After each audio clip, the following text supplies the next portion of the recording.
un nuevo programa para la nueva serie de Paredes, y esta vez desde la centenaria sede de la Heredad de Aguatona, en Ingenio, para hablarnos de un tema, de una institución extinta que fue muy importante, la llamada Sociedad de Pastos.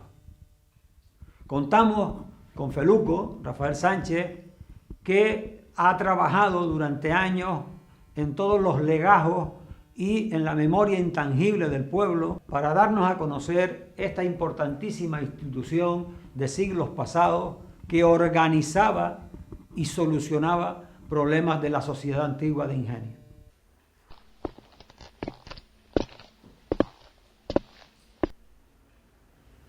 ¿Por qué en este centenario lugar, sala de juntas de la heredad de la Sequía Real de Aguatona, para hablar de la Sociedad de Pastos? Como tú bien dices, Paulino, nos encontramos en un marco único e incomparable para hablar de la historia de Ingenio. Y sobre todo porque este local, como tú bien dices, centenario, con este bello reloj como marco, nos retrotrae a toda una historia que el pueblo tiene detrás. Una historia donde la institución que representa este local, la Heredad Acequia Real de Aguatona, tiene un puesto importante. Y dentro de la Heredad Acequia Real de Aguatona, sin duda alguna, la Sociedad de Pastos, que aún siendo una entidad diferente a la Acequia Real de Aguatona, convivieron en la historia.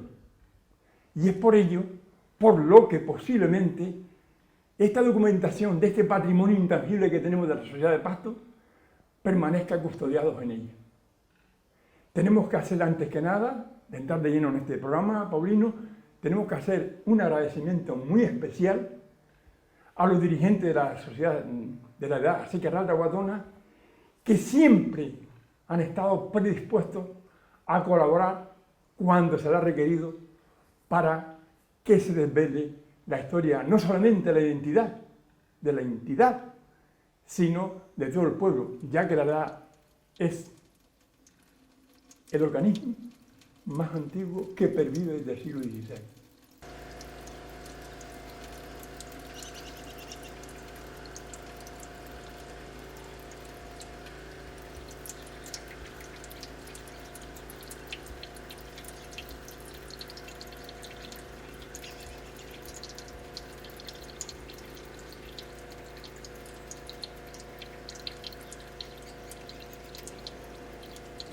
Entre nosotros tenemos unos legajos que, bien dices tú, que custodia la heredad. Y son los legajos que nos hablan, que nos dan la historia de la Sociedad de Pastos. Sí, señor.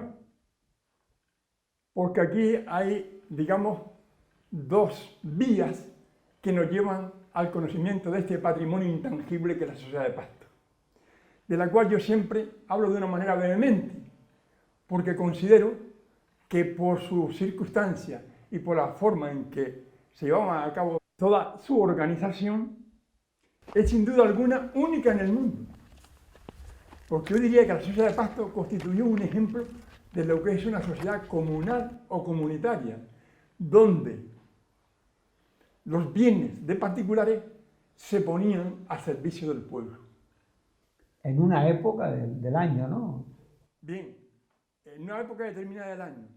Pero a tu pregunta, Paulino, tengo que decirte que esta Sociedad de Pastos, de la cual, en el caso mío, he ido a hablar de una forma un tanto oral, lo fundamentamos en unos documentos que existen gracias a que la sociedad, la Heredad Acequia Real de Aguatona, ha sabido custodiarlo, ha sabido cuidarlo durante tanto tiempo y que nos ha servido para hacer distintas publicaciones y para consultarlo cuando lo necesitemos. Y a la misma vez lo tenemos hoy presente delante de nosotros para mostrarlos al público y que se vea que toda nuestra historia tiene detrás un documento histórico en que basarse, que son las actas que en su tiempo se realizaron. O sea, que tú antes hablabas que hay un patrimonio intangible que todavía se recuerda de padres a hijos, y hay un patrimonio tangible que son estos documentos que nos hablan concretamente de actividades de esta sociedad, ¿no? Precisamente, yo en estos 57 cuadernillos que conforman todo este legajo entero, pues por mostrarles algunos, pues podríamos mostrar uno del año 1877, una convocatoria, cuanto menos curioso. Podría mostrarles uno del año 1914, o podría mostrarles el reglamento de la Sociedad de Pasto. Pero fíjense qué cosa más bella, qué cosa más interesante. El documento mediante el cual se contrata a uno de los primeros médicos que hubo en Ingenio por parte de la Sociedad de Pasto, don Pascual Richard, y a la misma vez la adquisición de los instrumentos de la orquesta. De manera que aquí, sin duda alguna, tenemos una riqueza patrimonial única.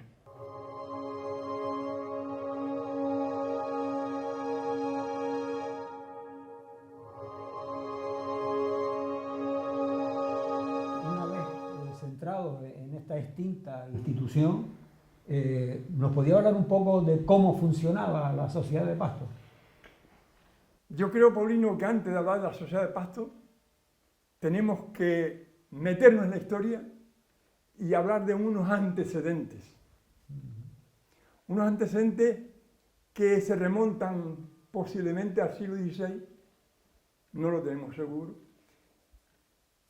mediante el cual una tradición hacía que en una determinada época del año los propietarios renunciaran a los frutos que tenían pendientes en las medianías, sobre todo eran las tierras de secano, a partir del día 13 de mayo, en beneficio de los ganaderos, que más que ganaderos eran pastores, es decir, pastores con diferentes hatos de ovejas, de cabras, que estaban por todas las medianías de nuestra isla, ¿no?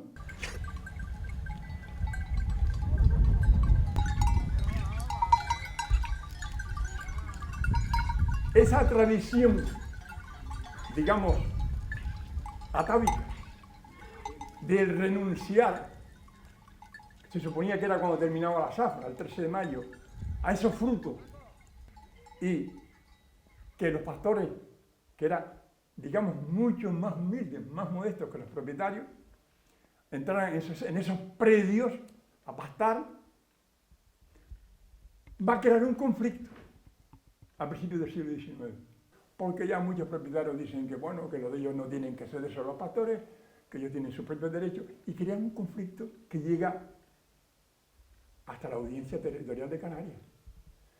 Y en un fallo se le dará razón a los ganaderos, porque es una tradición que tienen que respetar los propietarios. ¿Qué ocurre? Que hay un vacío histórico entre estos acontecimientos de 1802 de cuando tenemos los primeros documentos de la Sociedad de Pasto, que ya es en el tercer tercio del siglo XX, del siglo XIX. Naturalmente, en ese espacio no tenemos documentación, ni sabemos si existió o no existió la Sociedad de Pasto. Lo que sí sabemos es que la Sociedad de Pasto ya empieza a funcionar con todo, de alguna manera, digamos, tácita, en esto de los pastos.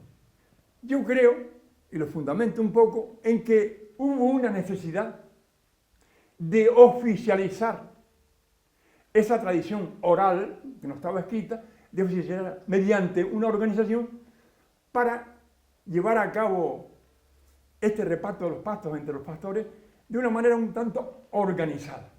Y ahí ya empieza a funcionar lo que se llama la Sociedad de Pastos, que es lo que forma parte de este monográfico que estamos trabajando. O sea que es en el siglo XIX cuando ya se escriben, se ponen de forma tácita cómo organizar en esa época del año las medianías, ¿no? Efectivamente. Tú me has contado alguna que otra vez que toda esta zona, toda esta comarca, se dividía en lotes porque la sociedad de pasto va a sustentar monetariamente repartiendo estos pastos cada año, ¿no? Claro, es una forma, digamos, de racionalizar los pastos. ¿Cómo es la forma de racionalizarlo? Pues organizando el reparto de estos pastos en lotes. Pero yo creo que antes, Paulino, yo creo que hay que fundamentar la sociedad de pasto en una cosa importante, que es que esta cesión de los pastos por parte de los propietarios ganaderos, al oficializarse, al hacer esa sociedad de pasto, ya lleva consigo que los pastores aporten una cantidad de dinero por los terrenos que ellos van a llevar su ganado. Y hay un arrendamiento. Efectivamente. ¿Cómo se lleva a cabo, digamos, entre comillas, arrendamiento? A través de una subasta. A través de una subasta. Pero esta subasta, la medianía de ingenio y las costas son muy largas. Pues ¿cómo lo hacemos? Vamos a hacer lote. Y en función de la superficie del lote, ¿verdad?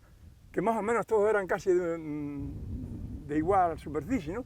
En función de la superficie y en función también de la productividad de ese sitio, era la subasta, así se le ponía el precio.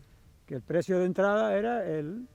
El precio de entrada es lo que se establecía, que se llamaba el hilo. El hilo. El hilo. Entonces, ¿qué se hacía? Se establecía en función de esas características que te dije antes, se establecían los hilos. Entonces decía, el lote de Tavares, que es el que tenemos aquí enfrente, lote de Tavares, hilo tanto dinero. A partir de ahí ya empezaban los pastores a subastar, a partir del hilo. Dándose el caso en que muchas veces se subastaba solamente por el hilo. O sea que era una sociedad sin ánimo de lucro. Una sociedad sin ánimo de lucro en todo el sentido de la palabra. Máxime cuando el propietario renunciaba a los productos de sus tierras en beneficio de esta comunidad.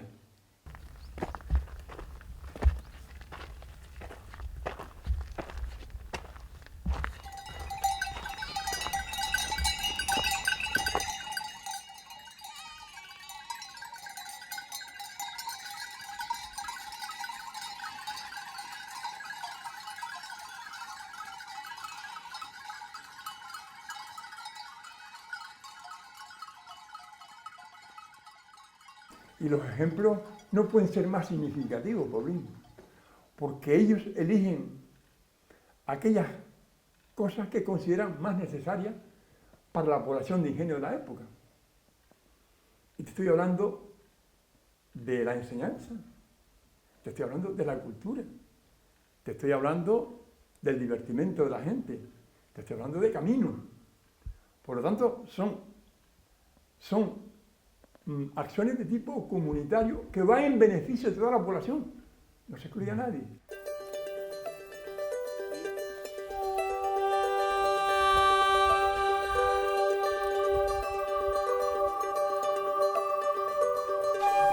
La primera escuela de niños, escuela número 1 de niñas, y la Matasón. Entonces, digamos que ahora mismo estamos en un sitio especialmente vinculado a la sociedad de pasto, digamos, por esas razones, ¿no? Una calle, en cuanto a una vía, una escuela, en cuanto a la cultura, y la Matasón, en cuanto a, ya digamos, a un sitio sanitario donde se podía matar, repartir la carne, y a la misma vez que yo consigo que el ayuntamiento recaudara ciertos impuestos sobre la carne, ¿sí?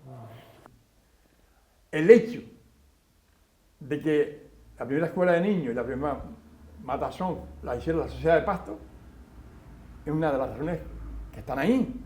Pero sobre todo, lo que más podría llamar la atención, es que cuando el ayuntamiento, que como ustedes saben son organismos en precario a lo largo del siglo XIX, pues cuando iba a hacer algún pues, algún proyecto de algún tipo, pues siempre ponía, háblese con los pastos, háblese con la sociedad para que aporte algo.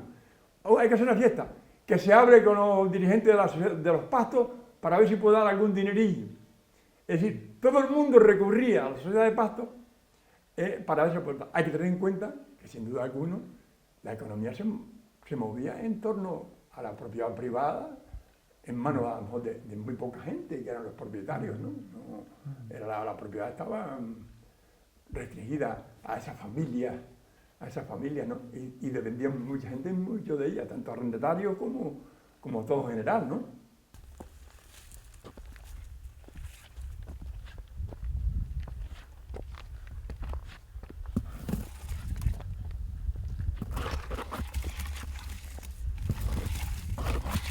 De la atalaya hacia el este, hacia la costa, observamos una gran parte de la medianía de Ingenio y la zona del llano de la costa, ¿no? Sí, realmente lo que es el territorio ingeniense se va a configurar desde el punto de vista geográfico en una gran llanura litoral, que es Gando. Luego ya hay una altitud que es la montaña Marfú. Continuamos con otro promontorio elevado que es lo que es las estribaciones de la caldera lo que llamamos la caldereta, y el lugar donde nos encontramos ahora, que es la atalaya. Y ya pasaríamos luego a una meseta, a la pasadilla hasta la cumbre, ¿no? Este territorio configurado geográficamente, desde el punto de vista, vamos a llamarle etnográfico, pues está conformado por lo que fue primitivamente las vegas.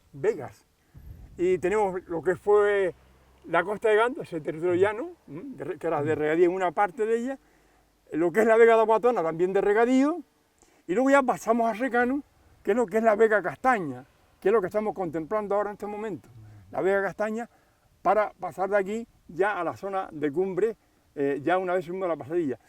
Hay que también considerar, ¿no?, dentro de todo este territorio del sureste, porque ahora mismo estamos en Ingenio, lo que fue la vega menor de Agüime, que es también una vega de riego, y lo que fue la vega de Pajonales, que también es de secano.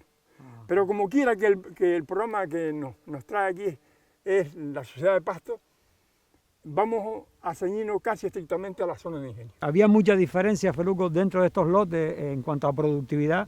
Me imagino que la zona de medianías, cumbre, eran más apetecibles que las de costa, ¿no? Claro, y en función de la superficie del lote, ¿verdad?, que más o menos todos eran casi de igual superficie, ¿no?, en función de la superficie y en función también de la productividad de ese sitio, era la subasta, así se le ponía el precio.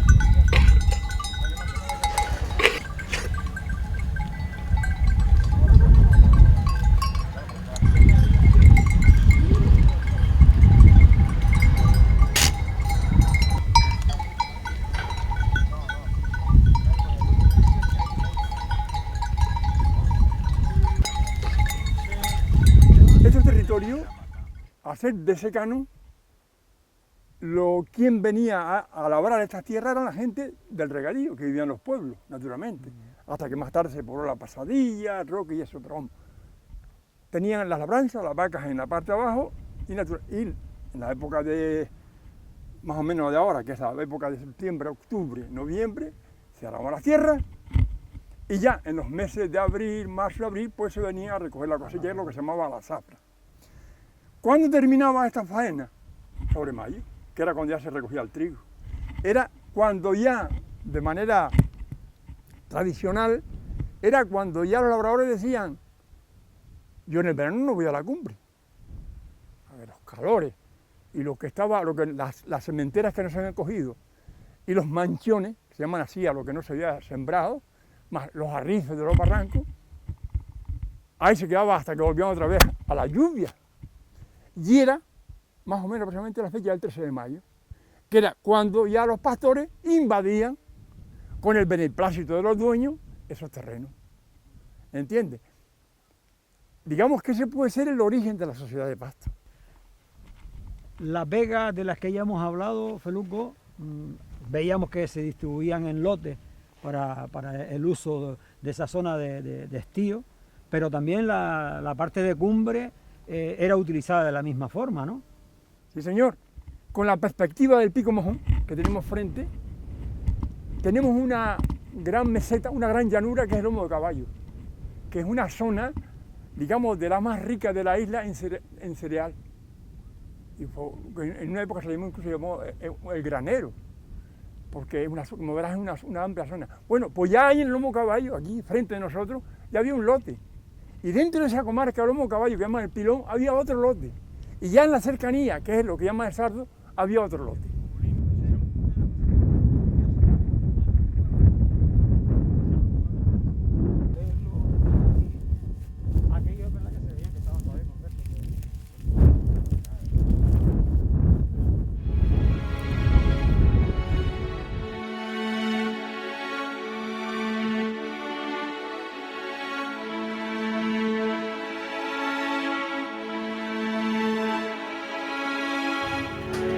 Dentro de la historia de la sociedad de Pasto, Feluco, hay un capítulo que es el de las obras. Y nos quedan una serie de ejemplos que debemos resaltar. Hoy nos encontramos aquí en una vivienda de uno de los personajes que llegan a Ingenio gracias a la sociedad de Pasto, y es don Pascual Richard, el médico, que llega en el siglo XIX, ¿no? Pascual Richard llega aquí, Paulino, en el año 1896. ¿Por qué llega Pascual Richard a Ingenio? Pascual Richard llega a Ingenio porque hay una plaza de médico, la única que existía en todo el sur, que podía cubrirse. Pero que los médicos, la mayoría formados, bueno, todos formados en la península, eran reacios a venir a un sitio tan alejado y tan distante como era este. La sociedad de Pasto hace las gestiones y se contrata al médico don Pascual Richard. Sin temor a equivocarme en un año o dos, yo creo que va a ser uno de los primeros destinos que tiene don Pascual Richard. Porque coincide no solo don Pascual, sino también don Pascual se trae al boticario. Efectivamente, no solamente son de Monforte del Cid Pascual Richard, sino son don Antonio Limiñana, que él manda después a buscar y que después está como boticario, que se casa en Ingenio y de donde viene toda la saga de los Limiñana. Cuando Pascual Richard llega a Ingenio, pues tienen que buscarle un alojamiento. Entonces, esta casa está en ese momento posiblemente desocupada y vivió esta casita. De eso no hay referencias documentales, hay referencias orales. Hasta que va conociendo a la gente de Ingenio, entre ellos al más rico, a un personaje de la época muy controvertido, que se llamó don José Ramírez, que era dueño de innumerables bienes en Ingenio. Y casualmente su esposa, doña María Juárez, se encontraba enferma. Y con su sapiencia, Pascual Richard pues la curó. Y en agradecimiento, doña María Juárez le regala el lugar donde nos encontramos ahora como solar y le regala una finca que tenemos aquí dentro. Aquí construye Pascual Richard su casa, que está casi toda perfectamente conservada. Esta casa, exactamente el lugar donde estamos ahora, se conserva íntegro como don Pascual lo dejó, las columnas, los arcos, el techo. Pero además, la casa para esta zona tiene una relevancia y es en el uso de los materiales, ¿no? Claro, claro. Fíjate que la casa pudo haber sido hecha entre 1896 y 1907, que es el periodo de 10 años en el que Pascual Richard está en Ingenio. Por lo tanto, vamos a calcularle que a principios de siglo, coincidente con la construcción de la parroquia de Nuestra Señora de Candelaria. Pascual Richard no solamente va a ejercer como médico, sino que se va a integrar en la sociedad ingeniense. Así lo vemos siempre en los documentos que hay de la heredad, lo vemos en cosas de organizar actividades, actúa como médico en todo el sur. Por ejemplo, tuvo que ir a hacer un informe para que se hiciera el cementerio de Sardina.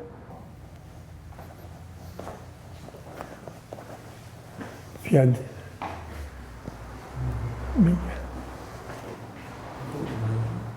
Bueno, estamos en el interior de la casa, vamos a llamarla, de Pascual Richard, y se aprecia perfectamente, Paulino, la consistencia de esta vivienda.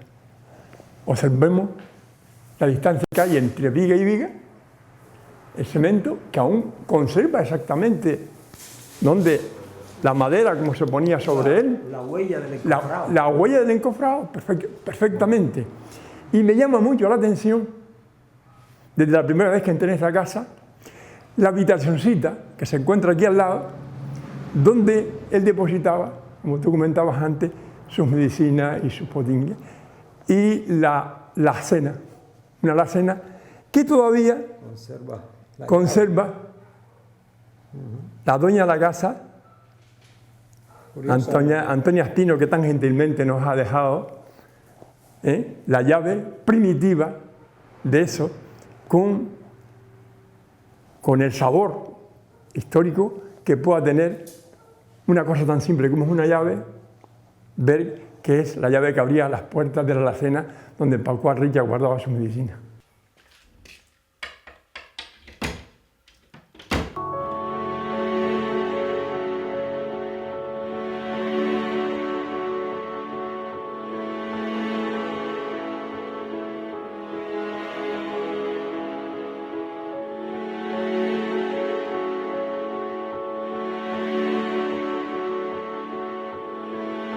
Nos encontramos con José Espino,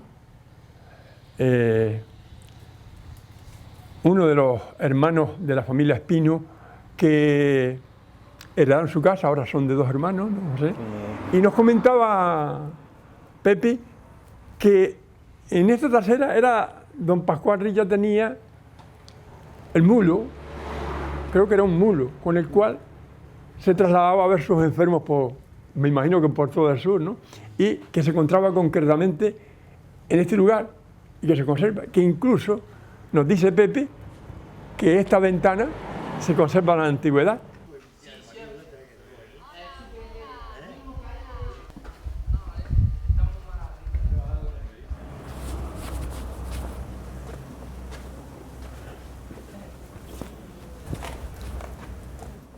Estamos en la calle de atrás, hoy José Ramírez.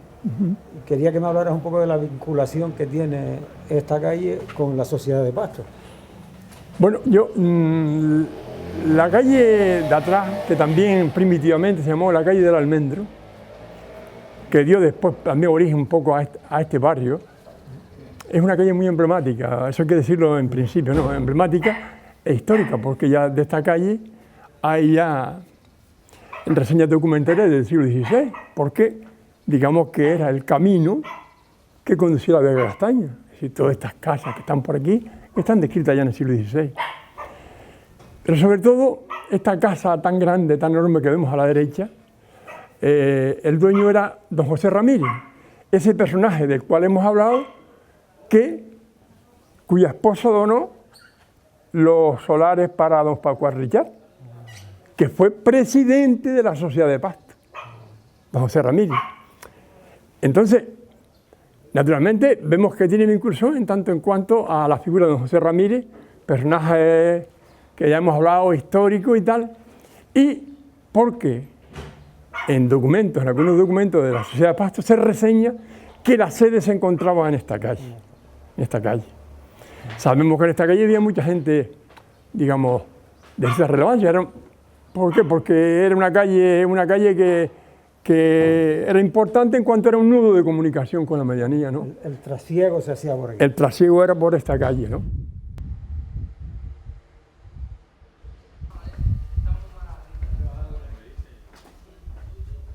Podríamos decir, Paulino, que esta casa, digamos que es una de las casas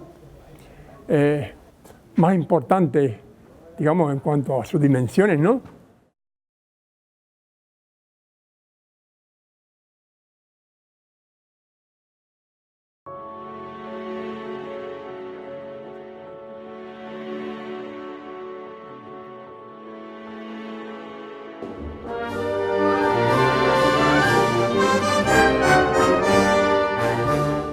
Feluco, en este entorno, en la plaza de la Candelaria y al zoco de su iglesia, me imagino que sería el lugar donde podríamos hablar de otra institución sufragada por la Sociedad de Pastos, que fue la banda de música, que me imagino que aquí sería donde actuaba, ¿no?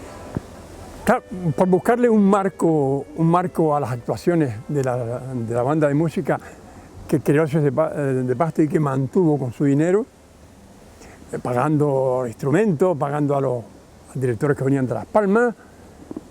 Yo creo que un marco mejor que este no podía ser, porque es la plaza pública. Hay que tener en cuenta que la banda de música, entre sus obligaciones que tenía, era tocar durante las fiestas. Las fiestas se celebraban aquí, aunque la plaza en aquella época era bastante reducida, por aquí había un camino y había unas casas, ¿no? Pero bueno, entonces podía ser un marco donde nosotros podríamos encajar a la banda de música, ¿no? La banda constituyó uno de los ejemplos más importantes de lo que la Sociedad de Pastos sufragaba. Hay que pensar que era un pueblo con muy pocos habitantes y el hecho de tener una banda ya significaba, digamos, una cierta categoría, ¿no?